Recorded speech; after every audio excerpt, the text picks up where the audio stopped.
And now the most important topic, Cramer's rule. তো Cramer's rule কী জন্য দরকার, মানে ক্র্যামার্স রুল কী জন্য এসছে? সাইমালটেনিয়াস ইকুয়েশনের সলিউশন বের করার জন্য আমরা ক্র্যামার্স রুল ইউজ করি। যদি ডিফারেন্ট ভ্যারিয়েবল থাকে, আমরা একটা জিনিস জানি যে একটা ইকুয়েশন মানে যদি দুটো ভ্যারিয়েবল থাকে যেমন এক্স আর ওয়াই, তাহলে আমার দুটো ইকুয়েশন দরকার এক্স আর ওয়াই ভ্যালু বের করার জন্য। সেরকম তিনটে ভ্যারিয়েবল যদি থাকে এক্স ওয়াই জেড, তাহলে আমার তিনটে ইকুয়েশন দরকার। তো এটা একটা আমরা নর্মাল মেথডে একটা বের করি। প্রথমে যেরকম এটা হচ্ছে একটা ইকুয়েশন 1, এটা ইকুয়েশন 2, আর এটা ইকুয়েশন 3 আছে। তো আমি প্রথমে কী করি, আমি যদি নর্মালি সলভ করতাম, ক্র্যামার্স রুল যদি আমি না জানি, তাহলে আমি কীরকমভাবে সলভ করবো এগুলোকে? প্রথমে 1 আর 2কে সলভ করে আমি হয় জেডকে ক্যান্সেল আউট করবো, বা ওয়াইকে ক্যান্সেল আউট করবো, বা এক্স যে কোনো একটা ভ্যারিয়েবলকে ক্যান্সেল আউট করবো। তারপরে 2 আর 3 এই দুটো ইকুয়েশনকে সলভ করে আমি সেম এখানে যে ভ্যারিয়েবলকে আমি করবো, এলিমিনেট করবো, এখানেও এই দুটোকে সলভ করে সেই দুটো ভ্যারিয়েবলকে এলিমিনেট করবো। তারপরে আমি ওই দুটো ইকুয়েশন, যে দুটো ইকুয়েশন পাবো, মানে নাম্বার 4 আর নাম্বার 5 দুটো ইকুয়েশন পাবো আলাদা করে নতুন, ওই দুটোকে সলভ করে তারপরে আমি যে কোনো একটা ভ্যারিয়েবলের ভ্যালু পাবো। তারপরে সেইগুলোকে আবার পুট করে মানে সেটা একটা লং প্রসেস, আমি পরে বোঝাচ্ছি যে আমরা কীভাবে নর্মালি সলভ করি। এরপর ক্র্যামার্স রুলের কী কাজ, ওই যে আমরা একটা লং প্রসেস একটা সলভ করার, ওই লং প্রসেসটাকে ছোটো করার কাজে ইউজ হয় ক্র্যামার্স রুল। তো তিনটে ইকুয়েশন আমি এখানে নিয়েছি আপাতত বোঝানোর জন্য Cramer's রুলটাকে। a1x plus b1y plus c1z equals to k1। Equation আমরা জানি এই ফর্ম্যাটে লেখা হয়, এইদিকে থাকে ভ্যারিয়েবলগুলো আর এইদিকে থাকে কনস্ট্যান্টগুলো, ইকুয়ালস টু এর করে কনস্ট্যান্ট থাকে। তো এই ফর্ম্যাটেই আমার যেন ইকুয়েশনগুলো থাকে এবং এই ফর্ম্যাটে আমি রাখার চেষ্টা করব। এরপরে আমার যে প্রথম ডিটারমিনেন্ট আমি যেটাকে ধরবো, ডেল্টা ধরলাম, এটা ডেল্টা। তো এই ডেল্টার ভ্যালু কী হয়, আমি প্রথমেই ডিটারমিনেন্ট যখন প্রথমেই শুরু করেছি তখনই আমি বলেছি যে এই ডেল্টা ইকুয়ালস টু কী হয়, a1 b2 মাইনাস b1, মানে a2 b1 বা b1 a2, যাই হোক একই জিনিস, a1 b2 minus a2 b1, এটাই আমার হচ্ছে ডিটারমিনেন্ট। মানে অ্যাকচুয়ালি বলতে গেলে আমার যে ভ্যারিয়েবলগুলো ছিল তার যে কোএফিসিয়েন্ট সেইগুলোকেই নিয়ে হয় আমার ডিটারমিনেন্ট। তো এখানেও সেম, এখানে আমার কোএফিসিয়েন্ট কী আছে ভেরিয়েবলের, এক্সের আছে a1 a2 a3, তিনটে ইকুয়েশনে তিনটে যে কোএফিসিয়েন্ট আছে আমার এক্স ভেরিয়েবলের সেটা হচ্ছে a1 a2 a3। সেম ওয়াইয়েরও সেম b1 b2 b3, জেডের c1 c2 c3। তো এই যে কোএফিসিয়েন্টগুলোকে নিয়ে আমি যে ম্যাট্রিক্স যে ডিটারমিনেন্টটা বানাই সেটাই আমার হচ্ছে মেন ডিটারমিনেন্ট আমার সেটাই। তো এখানে আমি সেই ডিটারমিনেন্টটা বানাবো, ধরবো যে delta equals to a1 a2 a3 b1 b2 b3 R c1 c2 c3। যেহেতু এটা আছে এই ফার্স্ট এক্স আছে, তো এই এক্সের যে কোএফিসিয়েন্টগুলো আছে সেটাকে আমি ফার্স্ট কলামে রাখবো। এটা কিন্তু রুল প্রসেস এইটাই যে a1 a2 a3 আমি এইভাবেই রাখবো, ফার্স্ট কলামে a1 a2 a3 থাকবে মানে এক্সের ভেরিয়েবলগুলো, সেকেন্ড কলামে ওয়াইয়ের কোএফিসিয়েন্টগুলো, আর থার্ড যে কলাম থাকবে সেটাতে জেডের কোএফিসিয়েন্টগুলো থাকবে। এটাই আমার রুল ডিটারমিনেন্ট ফরমেশন করার। আর একটা জিনিস আমাকে যেটা মাথায় রাখতে হবে সেটা হচ্ছে নট ইকুয়ালস টু 0 হতে হবে কিন্তু এই ডিটারমিনেন্টকে, এই ডিটারমিনেন্টে যদি ইকুয়ালস টু 0 হয় তাহলে নো সলিউশন, কোনো সলিউশন আমি না পাবো না।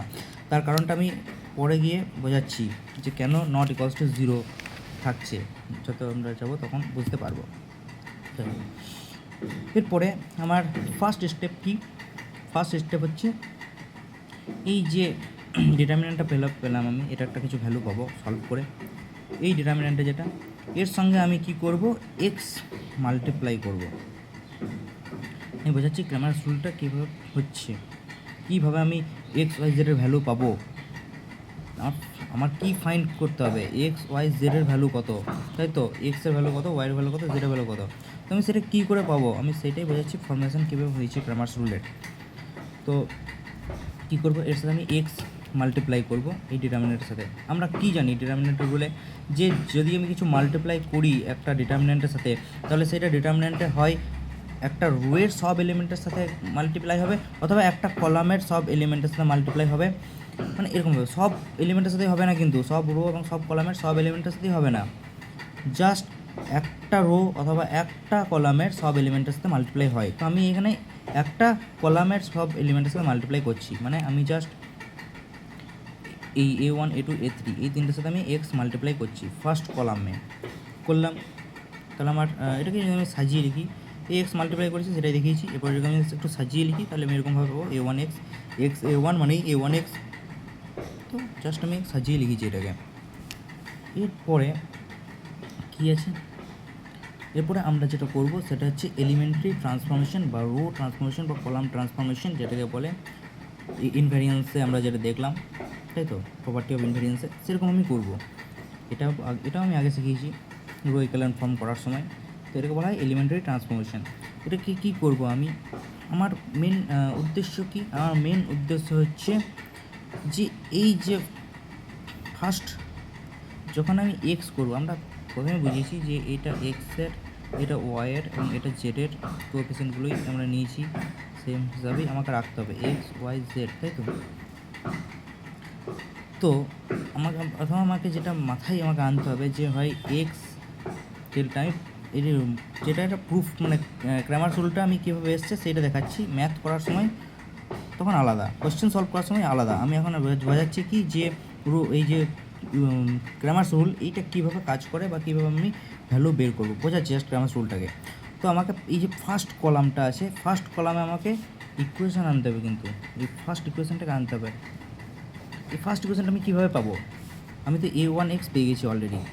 আমি একটা জিনিস জানি, আমাকে এখানে যদি প্লাস আমি যদি কোনোভাবে B1y প্লাস C1z আনতে পারি, তাহলে আমার কিন্তু ফার্স্ট ইকুয়েশানটা আমি পেয়ে যাচ্ছি। ঠিক আছে, বুঝতে পারছি আমি B1y আর C1z এই দুটোকে আমি যদি কোনোভাবে আনতে পারি, তো এটা কী করে আনবো? অবভিয়াসলি B1-এর সঙ্গে y গুণ করে আর C1-এর সঙ্গে z গুণ করে প্লাস করে দিলেই হবে। তো আমি সেটাকেই করেছি এলিমেন্টারি ট্রান্সফর্মারে। আমি C1 কলাম 1টাকে আমি ইন্টারচেঞ্জ করেছি কিসে, C1 এটাতে যেরকম আছে সেরকমই A1xই আছে। এরপর C2 মানে এই ফার্স্ট এলিমেন্ট, এর সাথে যদি আমি y গুণ করে দিই, তাই তো y গুণ করে দিই, y ইন্টু C2, এবং থার্ড যে কলামটার ফার্স্ট এলিমেন্ট আছে ওর সাথে যদি z গুণ করে দিই, z গুণ করে দিলাম, তাহলে আমি যদি এটাকে আমি এখানে আমি লিখে দিয়েছি যদিও, তো এটাকেই এটা কীভাবে হয় A1x plus B1y plus C1z, তাই তো এটা পেয়ে যাচ্ছি আমি, সেটাই লিখেছি A1 plus B1y plus C1z। এই A1 মানে A1x, যাই হোক বাকি দুটো এই যেরকম আছে সেরকমই থাকবে নর্মাল, ওদের কোনো চেঞ্জ হবে না, কারণ আমি শুধু C1টাকে চেঞ্জ করেছি। এটাকে আমি সাজিয়ে লিখেছি। এরপরে কি দেখলাম যে A1x plus B1y plus C1z এটার মানেই কি, A1x plus B1y plus C1z মানেই কি K1, তাই তো। তো আমি জাস্ট ভ্যালু পুট করবো, এটার জায়গায় আমি K1 লিখবো, নিচেরটা জায়গায় K2 লিখবো, K3 লিখবো, জানি যেহেতু ভ্যালুগুলো আমি পেয়ে গেছি সব, আর বাকিগুলো সেম থাকবে। এই যে এক্স ইন্টু ডেল্টা, এটাকেই কী বলা হয় ডেল্টা এক্স। আমি এই শর্টে এরকমভাবে লিখতে পারি ডেল্টা সাফিক্সে এক্স। তাহলে আমি যদি এরকম যদি থাকে আমার যে x delta equals to something, আমি ধরলাম এম কিছু একটা ভ্যালু, তাহলে ডেল্টা ইকুয়ালস টু আমি এক্স ইকুয়ালস টু কী লিখতে পারি এম বাই ডেল্টা। এটা তো জানা বাই হয়ে যাবে, এটা নিচে চলে আসে মাল্টিপ্লিকেশান থাকলে। তো সেম আমি কি করেছি এখানে ওই জিনিসটাই করেছি, ডেল্টা এক্স ইন্টু ডেল্টা যদি এইটা হয় তাহলে এক্স ইকুয়ালস টু কী হবে, এই ডেল্টাটা নিচে চলে আসবে।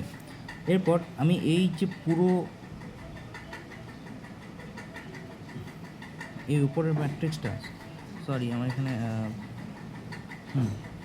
ঠিক আছে, এই যে উপরের ম্যাট্রিক্সটা এটাকে আমি কী ধরেছিলাম ডেল্টা এক্স ধরেছি, তো তাহলে আমি এইটাকে কী লিখতে পারি ডেল্টা এক্স বাই ডেল্টা। এটাই আমার মেন মনে রাখার জিনিস যে এক্স ইকুয়াল টু কী হয় ডেল্টা এক্স বাই ডেল্টা। আর কি মনে রাখার জিনিস যে ডেল্টা এক্স ম্যাট্রিক্সটা কী, এই ডেল্টা এক্স যে ডিটারমিনেন্টটা পাবো এই ডিটারমিনেন্টটা কী হবে, আমাকে শুধু জাস্ট যখন আমি প্রবলেম সলভ করব আমার মাথায় দুটো জিনিস থাকবে, x equals to delta x by delta এক্সের ভ্যালুটা কী সেটা, ডেল্টা এক্সের ভ্যালু কী এইটা। তাহলে আমাকে এত কিছু মনে রাখার দরকার নেই, আমি জাস্ট এটা প্রুফ করার জন্য মানে গ্রামার রুলটা কীভাবে আসছে সেটা বোঝানোর জন্য আমি এত বড় করে বোঝালাম। এত বড় কিছুই না, জাস্ট আমাকে দুটো লাইন মনে রাখতে হবে, এই দুটো লাইন মনে রাখতে হবে আমাকে, জাস্ট আর কিছুই না। ডেল্টা এক্স ভ্যালু কি, K1 K2 K3, মানে যখন আমি এক্সের ক্ষেত্রে করব তখন আমার এই যে এক্স ওয়াই জেড আমাকে তিনটে রাখতে হবে, এক্স এটা এক্সের ঘর, এটা ওয়াইয়ের ঘর, এটা জেডের ঘর। তাহলে আমি যখন ডেল্টা এক্স বের করব তখন আমার এক্সের ঘরেই আমার কনস্ট্যান্টগুলো বসবে, এই K1 K2 K3 এই তিনটে ভ্যালু বসবে আমার এক্সের ঘরে, বাকি ওয়াই জেড যেমন আছে তেমনই থাকবে, এই ডিটারমিনেন্টে যেমন আছে তেমনই থাকবে ওয়াই আর জেড। শুধু যখন আমি ডেল্টা এক্স বের করবো তখন এক্সের ঘরটা চেঞ্জ হবে, যখন আমি ডেল্টা ওয়াই বের করবো তখন ওয়াইয়ের ঘরে চেঞ্জ হবে। আমি বোঝাচ্ছি পরে আবার ডেল্টা ওয়াইটা আমি বোঝাচ্ছি, বের করেছি। তো প্রথমে এক্সটা মনে রাখা, এইটা দরকার, এক্সটা মনে রাখা দরকার যে এক্স ইকুয়ালস টু কী হয়, ডেল্টা এক্স বাই ডেল্টা এক্সের ভ্যালুটা এটা, এই দুটো জিনিস আমাকে জাস্ট মনে রাখতে হবে। এরপরে আমি যখন ওয়াই বের করবো সিমিলারলি দেখুন সেম, জাস্ট ওয়াই দিয়ে এরপর মাল্টিপ্লাই করবো আমি এই ডিটারমিনেন্টটাকে। তো ওয়াই দিয়ে আমি যখন ওয়াই দিয়ে মাল্টিপ্লাই করবো তখন অবভিয়াসলি ভাই ওয়াইয়ের ঘরেই করবো আমি। তাহলে এক্সের ঘর এটা মাথায় মনে রাখতে হবে, এটা এক্সের ঘর, এটা ওয়াইয়ের ঘর, এটা জেডের ঘর। তো আমি যখন ওয়াই দিয়ে মাল্টিপ্লাই করবো তখন আমি ওয়াইয়ের ঘরেই মাল্টিপ্লাই করবো, ওয়াইয়ের ঘরে মাল্টিপ্লাই করেছি আমি ওয়াই দিয়ে, এখানে দেখতে পাচ্ছি। বাকি দুটো যেমন আছে তেমন সেম, একদম আগে যা করেছি সেম এলিমেন্টারি ট্রান্সফরমেশন। এরপরে আমি কি করব, C2টাকে চেঞ্জ করবো অবভিয়াসলি, যখন আমি ওয়াইয়ের ক্ষেত্রে করবো তখন ওয়াইটাকেই চেঞ্জ করবো, ওয়াইয়ের ঘরেরটাকেই চেঞ্জ করবো, ওয়াইয়ের ঘরের এলিমেন্টগুলোকে। এইটাকে আমি কে বানানোর চেষ্টা করব, সিমিলারলি একদম যেরকম করেছি সেরকমই C2 ড্যাশ, যাকে আমি কি সে চেঞ্জ করেছি C1x, এরপর এটাকে এক্স দিয়ে গুণ করতে হবে, A1x আনতে গেলে মানে আর C1z আনতে গেলে আমাকে জেডটাকে জেড দিয়ে গুণ, C3টাকে জেড দিয়ে গুণ করতে হবে। বাকি মাঝারটা যেমন আছে তেমনই থাকবে, সেটা অলরেডি ওয়াই দিয়ে আমি গুণ করে দিয়েছি। তো সিমিলারলি সেম একদম সেম টু সেম প্রসেস, কোনো কিছুই চেঞ্জ নাই। এটাকে আমরা ওয়াই ইন্টু ডেল্টাটাকে আমি ডেল্টা ওয়াই দিয়ে রিপ্রেজেন্ট করি। সিমিলারলি তাহলে ওয়াই ইকুয়ালস টু কী যাবে, ডেল্টাটা নিচে চলে আসবে। তো ফর্মুলা আমি কী পাচ্ছি, y equals to delta y by delta. মনে রাখা জিনিস এইটাই, বাস আর কিছুই না।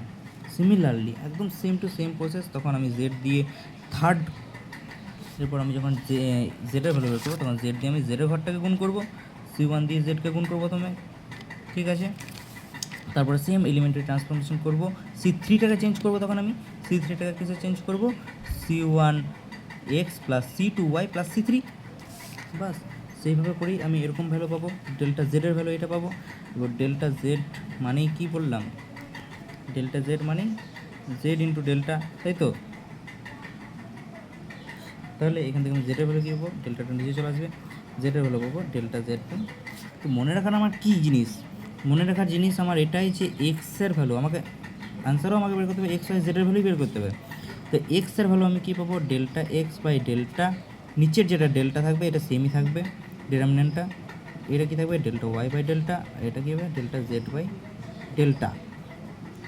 আমাকে বের তাহলে কী করতে হবে, যখন আমি ক্র্যামারস রুল সলভ করব আমাকে দুটো জিনিস বের করতে হবে আমাকে, কী জিনিস, একটা প্রথমে আমাকে ডিটারমিনেন্টটা বের করতে হবে, determinant second step, first step এটাই, ফার্স্ট স্টেপ এটাই ডিটারমিনেন্ট বের করতে হবে। সেকেন্ড স্টেপ কি, second step delta x delta y আর ডেল্টা জেড বের করতে হবে, তাই তো। আর থার্ড স্টেপ এটাই, থার্ড স্টেপ এক্স ওয়াই জেডের ভ্যালু বের করা, আর এটাই আমার অ্যান্সার। এটাকেই আমাকে ফাইনালে এটাই বের করতে হবে এক্স ওয়াই জেড। এই এক্স ওয়াই জেড বের করার যে দুটো স্টেপ, প্রথমে হচ্ছে আমাকে ডিটারমিনেন্ট বের করতে হবে, সেকেন্ড হচ্ছে delta x delta y delta z বের করতে হবে, তারপরেই আমি পেয়ে যাবো এক্স ওয়াই জেডের ভ্যালু পেয়ে যাবো। আমি এক্সাম্পল দিয়ে বুঝলে ভালোভাবে এটা বোঝা যাবে, ওকে এক্সাম্পল দিয়ে বোঝাচ্ছি। যেমন পরীক্ষায় কীরকম দেবে, এরকম তিনটি ইকুয়েশন দিয়ে দেবে, তিনটে দিতে পারে, দুটো দিতে পারে। আমি প্রথমে তিনটে দিয়ে বোঝাচ্ছি, সেকেন্ড দিয়ে আমি দুটো দিয়ে বোঝাবো, যেটা আমি তিনটে দিয়ে প্রুফটা তিনটে দিয়ে করেছি। ম্যাক্সিমাম তিনটেই করতে হয়, দুটো দিয়ে দেয় না পরীক্ষায়। তো এরকমভাবে দিয়ে দেবে find the solution of this equation using Cramer rule বলেই দেবে, ইউজিং ক্র্যামার্স রুল। ওকে, তো কীভাবে সলভ করতে হবে? প্রথম ইকুয়েশন আছে x plus y plus z, কিছু নেই মানে হচ্ছে 1 ইন্টু আছে, মানে এদের কোএফিসিয়েন্ট 1, তাই তো 1 into x plus 1 into y plus 1 into z. Similarly 2x plus 3y plus z, এখানেও সেম কিছু নেই মানে 1 আছে। তাহলে এর প্রথমে কোএফিসিয়েন্টগুলো কী আছে আমি দেখে নেবো। এক্সের আছে 1, প্রথমে আমি এক্সেরগুলো লিখবো। এক্সের কী আছে 1, এটা এক্সের ঘর, এটা ওয়াইয়ের ঘর, এটা জেডের ঘর। তো এক্সের ঘরে আমি এক্সের কোএফিসিয়েন্টগুলো লিখবো। প্রথমটাতে কী আছে 1, সেকেন্ডে কী আছে 2, থার্ডে কী আছে 1, হয়ে গেল। এবার ওয়াইয়ের ঘরে কী কোএফিসিয়েন্ট, ওয়াইয়ের ঘরে আমি ওয়াইয়ের কোএফিসিয়েন্টগুলোকে লিখবো। তো ওয়াইয়ের ঘরে কী আছে, প্রথমটাতে 1, সেকেন্ডটাতে 3, থার্ডটাতে 2, 1 3 2, হয়ে গেল। জেডের কোএফিসিয়েন্ট কী আছে, প্রথমেরটাতে 1, সেকেন্ডেরটাতে 1 আর থার্ডেরটাতে 3 লিখলাম। আমি জাস্ট প্রথমে আমি ফার্স্ট স্টেপ আমার কি, যে ডিটারমিনেন্ট বের করতে হবে। ডিটারমিনেন্ট মানে কি, কোএফিসিয়েন্ট, তাদের ভেরিয়েবলগুলোর যে কোএফিসিয়েন্ট, সেই কোএফিসিয়েন্টের যে ডিটারমিনেন্ট সেটাই। তো এইটাকে যদি আমি সলভ করি, এই সলভ করার নিশ্চয়ই ডিটারমিনেন্ট ভ্যালু বের করা নিশ্চয়ই জানা আছে। বাস ডিটারমিনেন্ট ভ্যালু বের করা জানা আছে, তো ডিটারমিনেন্ট বের করে দাও। কী হয়ে যাবে 3, ডিটারমিনেন্টের ভ্যালু কী আসছে 3, ডেল্টার ভ্যালু কী আসছে 3, ফার্স্ট স্টেপ। সেকেন্ড স্টেপ আমি কী বলেছি, ডেল্টা এক্স। ডেল্টা এক্স মানে এক্সের ঘরে তুমি কি বসাবে, এক্সের ঘরে বসাবে এই কোএফিসিয়েন্ট, এই কনস্ট্যান্ট ভ্যালুগুলো, তাই তো, এগুলো কনস্ট্যান্ট। তাহলে এই কনস্ট্যান্ট ভ্যালুগুলো রিপ্লেস হয়ে যাবে এই এক্সের অরিজিনাল যে ভ্যালু ছিল তার সাথে। কী হয়ে যাবে 6 13 আর 13, 6 13 আর 13 আছে। ওয়াইয়ের ঘরে আর জেডের ঘরে যেমন আছে তেমন। ডেল্টা এক্স যখন বের করব তখন আমি এক্সের ঘরেই জাস্ট এই ইয়েগুলোকে কোএফিসিয়েন্টের জায়গায় আমি কী বসাবো, কনস্ট্যান্ট ভ্যালু বসাবো, যেমন আছে তেমন। ঠিক আছে, এটাকেও সলভ করবো। তো যেমন সলভ করার নিশ্চয়ই জানা আছে, অ্যান্সার আসছে 3। ঠিক আছে, কোনো প্রবলেম নেই। সিমিলারলি ডেল্টা ওয়াই বের করবো, ডেল্টা জেড বের করবো। ডেল্টা ওয়াইয়ের ক্ষেত্রে আমি ওয়াইয়ের ঘরে যেগুলো আছে সেখানে আমি কোএফিসিয়েন্ট বসাবো, বাকিগুলো কনস্ট্যান্ট বসাবো, বাকিগুলো যেমন আছে তেমন। জেডের ভ্যালু যখন বের করবো তখন জেডের ঘরে আমি কনস্ট্যান্টগুলো বসাবো, বাকি দুটো যেমন আছে তেমন ভ্যালুগুলো বের করবো আমি। এরপরে থার্ড স্টেপ যেটা বা ফাইনাল স্টেপ, অ্যান্সার বের করার স্টেপ কোনটা, এক্স ওয়াই জেডকে ফাইন্ড করতে হবে। তাহলে এক্স ইকুয়ালস টু, আমি ফর্মুলা বলেছি delta x by x. Delta এক্সের ভ্যালু কত এসছে 3 এসছে, 3 বাই ডেল্টার ভ্যালু কত এসছে, ডেল্টার ভ্যালু 3, তাহলে 3/3 1। সিমিলারলি ওয়াইয়ের ভ্যালু আর জেডের ভ্যালু পেয়ে যাচ্ছি। ঠিক আছে, যদিও দেয় না এটা, তবুও এরপর আমরা জানবো কী করে যদি দুটো ভ্যালু থাকে, মানে এখানে এক্স আর ওয়াইয়ের জায়গায় x1 x2 নিয়েছে, যাই হোক দুটো তো আলাদা আলাদা ভ্যারিয়েবল বুঝতে পারছি, x1 আর x2। সিমিলারলি এরকমভাবে বলবে x1 আর x2 ভ্যালু বের করতে ক্র্যামার রুল দিয়ে। দুটো ভ্যারিয়েবল থাকলে দুটো ইকুয়েশন, প্রথমে বলেছি তো দুটো ইকুয়েশন থাকলে ঘাটানোর কিছুই নাই, একই জিনিস ভাই। এখানে কী পাবো আমি, প্রথমে আমাকে ডিটারমিনেন্টই বের করতে হবে। তো ডিটারমিনেন্ট মানে কী বলেছি আমি, এটা আমি প্রথমে, এটা তো আরও সহজ বলতে গেলে, কারণ আমি প্রথমে ডিটারমিনেন্ট শুরুই করেছি দুটো ইকুয়েশন দিয়ে, তাই তো। সিমিলারলি x1 মাইনাস এর কনস্ট্যান্ট কি, কোএফিসিয়েন্ট কি 1 আর 2, 1 আর 3, এক্সের কোএফিসিয়েন্ট, এটা x1 এর ঘর হয়ে যাবে, এটা x2 এর ঘর হয়ে যাবে। তো আমি x1 এরগুলোতে x1 এর কোএফিসিয়েন্টগুলো বসাবো 1 আর 3, আর x2তে আমি, এখানে কিন্তু একটা জিনিস মাথায় রাখতে হবে, ইকুয়েশন সবসময়ই প্লাস ফর্মেটে থাকে, মানে এরকমভাবেই থাকতে হবে ইকুয়েশনকে, x y ax plus by equals to c, সবসময় এটা প্লাস, আমাকে এটা স্ট্যান্ডার্ড ফর্ম্যাট আমাকে মানতে হবে। ঠিক আছে, এরপর যদি আমাকে ইকুয়েশনে এরকম দেয়, এটা আমার স্ট্যান্ডার্ড ফর্ম, একটা ইকুয়েশনের স্ট্যান্ডার্ড ফর্ম আমার এটাই। এরপরে কখনো যদি আমাকে কোয়েশ্চেনে এরকম দিয়ে দেয় যে ax minus by equals to c, বা এখানে মাইনাস এক্স, এখানে মাইনাস সি, যা খুশি দিতে পারে ওরা, আমার স্ট্যান্ডার্ড ফর্মটা আমাকে সবসময় মাথায় রাখতে হবে, এটাই আমার স্ট্যান্ডার্ড ফর্ম। তো আমাকে এই স্ট্যান্ডার্ড ফর্মেই আনতে হবে। তাহলে আমি এটাকে স্ট্যান্ডার্ড ফর্মে আনলে কী করে আনবো, ax প্লাস, আমাকে প্লাসে আনতে হবে যেহেতু, by বলেছে, তার মানে নিশ্চয়ই beta minus b equals to c. তাহলে আমি যখন এখানে কোএফিসিয়েন্ট খুঁজবো, মানে কোএফিসিয়েন্টগুলো খুঁজবো, তখন এক্সের কোএফিসিয়েন্ট কিন্তু এ, ওয়াইয়ের কোএফিসিয়েন্ট তখন কী হয়ে যাবে মাইনাস বি, কনস্ট্যান্ট তো আছেই সি। এই জিনিসটা খুব ইম্পর্টেন্ট মনে রাখা, এখানে গোলমাল করলে কিন্তু চলবে না। আমার ইকুয়েশন স্ট্যান্ডার্ড ফর্ম্যাট প্লাস দিয়েই, সবগুলোই প্লাস ভ্যালু। তোমাকে যদি মাইনাস দেয় তার মানে বুঝতে পারো কোএফিসিয়েন্টটা তাহলে মাইনাস, বা কনস্ট্যান্টটা যদি মাইনাস দেয় কনস্ট্যান্টটা তাহলে মাইনাস। তাহলে আমাকে এখানে কী আছে, এর কোএফিসিয়েন্ট -2, এটা কিন্তু মাথায় রাখতে হবে। তো আমার সেই জন্য এখানে -2ই বসবে, ঠিক আছে।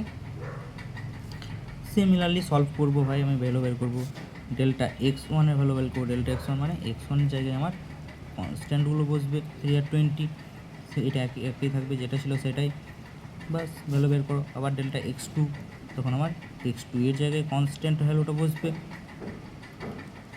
হয়ে গেল। এরপরে আমার x1 আর x2 ভ্যালু বের করবো ফাইনাল স্টেপে। আমি যেটা বলছিলাম যে আমরা কীভাবে সলভ করি নর্মাল ইকুয়েশন, দুটো ইকুয়েশন দিয়েছে এরকমভাবে, আমি আগের ইকুয়েশনটি নিয়েছি। তো এটাকে আমি যখন সলভ করব, আমি কীভাবে সলভ করব, আমরা যখন এরকমভাবে দেখি তখন আমরা চাই কি যে এলিমিনেট করবো, প্রথমে একটা একটা ভেরিয়েবলকে এলিমিনেট করব। আমরা একটা ভেরিয়েবলের কাজ করব প্রথমে জানি। তো আমাকে ভেরিয়েবল এলিমিনেট করতে গেলে কী করতে হবে, মাইনাস করতে হবে, আমাকে সেম ভ্যালু আনতে হবে। যেমন এখানে x1 আছে, এখানে 3x1 আছে। তো আমার মাথাতে কী পাচ্ছে, যদি এটাও 3x1 হতো তাহলে অপশন কেটে যেত দুটোই। তো এইটাকে 3x1 করতে গেলে অবভিয়াসলি ভাই এই ইকুয়েশনটাকে 3 দিয়ে গুণ করতে হবে। তো এই ইকুয়েশনটাকে পুরোটাকে আমি 3 দিয়ে যদি গুণ করি, কী আসে, 3x1 - 6x2 = 9, আর এটা তো আছেই -3x1 + 5x2 = 20। তো এবার মাইনাস করবো, যেহেতু দুটো ইকুয়েশনকে মাইনাস করবো, আমি লিখে দিয়েছি। দুটো ইকুয়েশনকে মাইনাস করলেই তো আমার 3 আর 3 কাটবে। তো এটা যদি মাইনাস করি, পুরোটা থেকে যদি মাইনাস কমন নিই, তাহলে এটা প্লাসটা মাইনাস হয়ে যাবে, এই প্লাসটা মাইনাস হয়ে যাবে। তো সেটাই হয়েছে আমার। এটা এবার যদি সলভ করি কেটে কেটে, তাহলে কী হয়, -11x2 = -11, তাহলে x2 = 1, কী আসছে আমার, x2 = 1 আসছে। তো x2 = 1 আসবে। এবার এই ভ্যালুটাকে আমি পুট করবো, যে কোনো একটা ইকুয়েশনে পুট করলেই আমার অ্যান্সার চলে আসবে। এই ইকুয়েশনে পুট করতে হবে, কিন্তু যে কোনো একটা ইকুয়েশনে পুট করলাম, অ্যান্সার চলে এলো 5, এসছে 5। তাহলে x1 x2 ভ্যালু, কিন্তু এটা যেহেতু দুটো আছে বলে খুব তাড়াতাড়ি হয়ে গেলো, আমার মনে হচ্ছে এটাই বেশি সহজ স্টেপ। কিন্তু যখনই এই জায়গায় 3টে যদি ইকুয়েশন দিয়ে দিত, তখনই আমার অবস্থা খারাপ হয়ে যেত। তখন আমার টোটাল দুটো ইকুয়েশন তোমাকে অলরেডি, 3টে ইকুয়েশন তোমাকে অলরেডি দিয়ে দিয়েছে। এই 3টে ইকুয়েশন থেকে এই দুটোকে সলভ করে আমার 4 নম্বর ইকুয়েশন আসবে, এই দুটোকে সলভ করে আমার 5 নম্বর ইকুয়েশন আসবে, তারপরে আবার এই দুটোকে সলভ করে আমার 6 নম্বর ইকুয়েশন আসবে। তারপরে এই 6 নম্বর ইকুয়েশনের যে ভ্যালুটা আসবে সেটাকে 4-এ পুট করো বা 5-এ পুট করো, সেই 4 নম্বর ইকুয়েশন থেকে আবার যে সলিউশনটা আসবে সেইটাকে আমাকে আবার 1-এ পুট করো, এরকম করে করতে হবে আমাকে, যেটা অনেক বড় একটা স্টেপ, প্লাস মাথা ফালতু একদম স্টেপ। তার থেকে ইজি কি ক্রেমার্স রুল, সেই জন্যই আমার বের করা ক্রেমার্স রুল। যে এত বড়, এটা যদি 4টে ইকুয়েশন থাকতো তখন সেটা আরও কত বড় হতো বুঝতে পারছো তো। আবার একটা ইকুয়েশন বার করতে হতো, 6 নম্বর হয়ে যেত তখন এটা আবার এই দুটোকে সলভ করে আমাকে এটা কি 7-8 নম্বর ইকুয়েশন আসতো, এইটাকে সলভ করে তখন 9 নম্বর ইকুয়েশন আসতো। কিন্তু তার থেকে অনেক অনেক অনেক ইজি হচ্ছে ক্রেমার্স রুল। আর একটা জিনিস, ক্রেমার্স রুল আমরা অ্যাপ্লাই করি কখন, যখন এটা একটা স্কোয়ার ম্যাট্রিক্স হয়। অবভিয়াসলি দেখতে পাচ্ছি এটা একটা 2x2 ডিটারমিনেন্ট, এটাও 3x3 ডিটারমিনেন্ট, তাই তো, এটা 3x3 ডিটারমিনেন্ট, মানে স্কোয়ার ডিটারমিনেন্ট, স্কোয়ার ম্যাট্রিক্সের ক্ষেত্রে আমি ক্রেমার্স রুল ইউজ করতে পারি বা ইউজ হয়।